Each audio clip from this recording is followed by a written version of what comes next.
بنی اسرائیل کے ایک نیک شخص تھے، وہ بڑے ہی عبادت گزار تھے۔ وہ حلال رزق کمانے کے لیے محنت کوشش کرتے اور باقی سارا وقت اللہ کریم کی عبادت میں گزار دیا کرتے۔ ایک مرتبہ یوں ہوا کہ انہیں مسلسل کئی دن تک کہیں مزدوری نہ ملی۔ نوبت فاقوں تک آ پہنچی۔ ایک دن وہ گھر سے نکلے مزدوری تلاش کرتے ہوئے، لیکن مزدوری نہ ملی تو سوچا چلو اللہ پاک کی عبادت ہی کرتا ہوں۔ وہ چلے چلے دریا کے کنارے پہنچے، وضو کیا، سارا دن اللہ کریم کی عبادت میں گزار دیا۔ جب شام ہوئی واپس گھر آئے، ہاتھ خالی تھے۔ زوجہ نے دیکھا بچے پہلے فاقوں سے گزر رہے ہیں۔ زوجہ نے پوچھا کہ آج آپ نے مزدوری کی؟ تو انہوں نے جواب دیا کہ آج میں نے بڑے ہی کریم مالک کے ہاں مزدوری کی ہے، وہ مجھے اچھی اجرت عطا فرمائے گا۔ جیسے تیسے یہ رات بھی بھوکے کروٹیں لیتے گزر گئی۔ جب اگلا دن آیا تو وہ عبادت گزار شخص پھر مزدوری کی تلاش میں نکلے۔ وہ مزدوری تو ملی نہ، پھر وہ دریا کے کنارے پہنچے، وضو کیا، سارا دن عبادت میں گزار دیا۔ جب شام ہوئی واپس گھر آئے، ہاتھ پھر خالی تھے۔ زوجہ نے دیکھا تو وہ جذبات سے بھر گئی۔ وہ کہنے لگی کہ بچے فاقوں سے گزر رہے ہیں، آپ کو پتہ ہے کتنے دن سے فاقہ ہے، ایسے کیسے چلے گا کہ آپ کا مالک ہے کہ وہ اجرت ہی نہیں دے رہا، ایسے کیسے گزارا ہوگا؟ اس بھولی بیچاری زوجہ کو کیا پتا تھا کہ اس کا خامد کس مالک کریم کے ہاں مزدوری کر رہا ہے۔ جیسے زوجہ نے کچھ باتیں کی، وہ نیک عبادت گزار شخص نے اپنے بچوں کی حالت دیکھی تو دل بہت پریشان ہو گیا۔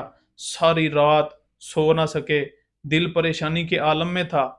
اس نیک عبادت گزار شخص نے کروٹیں بدلتے ہوئے رات گزار دی۔ جب تیسرا دن آیا پھر مزدوری کے لیے نکلے۔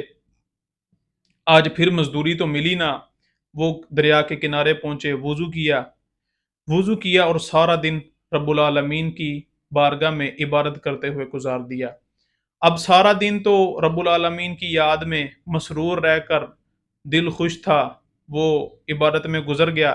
لیکن جیسے ہی شام کا وقت ہوا، گھر جانے کا وقت آیا، واپس گھر کی طرف چلنا شروع کیا تو بچوں کی یاد آئی۔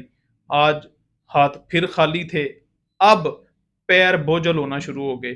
اب پریشان ہو گئے کہ میں آج بچوں کو جا کر کیسے تسلی دوں گا، انہیں کیسے دلاسا دوں گا، پہلے ہی کئی دنوں سے فاقے سے بچے گزر رہے ہیں۔ اب بڑے ہی پریشان ہوئے، بڑے ہی بوجھل قدموں کے ساتھ اپنے گھر کی طرف چلنا شروع کیا۔ جب گھر کے قریب پہنچے تو گھر سے بڑے ہی عمدہ کھانوں کی خوشبو آئی، ایسے جیسے خوشیوں کا سماں بندھا ہوا ہے۔ پہلے تو کچھ دیر کے لیے دل میں خیال آیا کہ شاید میں کسی اور کے گھر آ گیا ہوں۔ پھر جب دروازہ کھٹکھٹایا نا تو اندر سے زوجہ محترمہ نے ہنستے مسکراتے ہوئے بڑی خوشی سے دروازہ کھولا اور کھولتے ہی بولی کہ آپ واقعی جس مالک کے ہاں مزدوری کرتے ہیں وہ واقعی بڑا کریم ہے۔